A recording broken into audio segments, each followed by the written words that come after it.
Sosok Panglima Pajaji punya ilmu kebal, tak perlu pasukan hadapi Panglima Cila. Belakangan muncul sosok Panglima Pajaji yang bertentangan dengan Panglima Cila soal pembangunan Ibu Kota Nusantara atau IKN. Panglima Pajaji menentang Panglima Cila yang mengultimatum Rocky Gerung karena mengkritik pembangunan IKN. Panglima Pajaji menyebut bahwa tindakan Panglima Cila sudah melanggar hak demokrasi seseorang.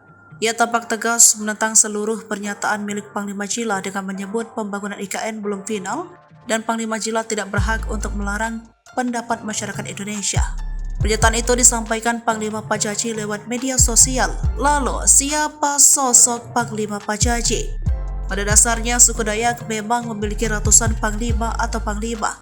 Hal ini lantaran ada 400 suku Dayak yang tersebar di Kalimantan.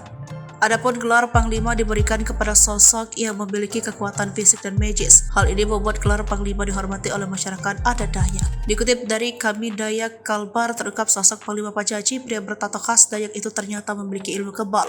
Terlihat dalam salah satu atraksi ia memanjat di atas sebuah senjata tajam dan tidak terluka. Adapun atraksi tersebut dilakukan Panglima di Pekan Gawai Dayak Kabupaten Sintang 2023. Panglima Pajaji pun disebut sebagai pemimpin pasukan Pantak Padagi Borneo. Adapun dalam keterangannya di YouTube resminya, Panglima Pajaji menjelaskan bahwa ilmu kebal itu didapatkan dari para roh leluhur Dayak di tubuh pasukan Pantak Padagi Borneo. Hal itu membuat para pasukan tersebut kebal terhadap benda senjata tajam.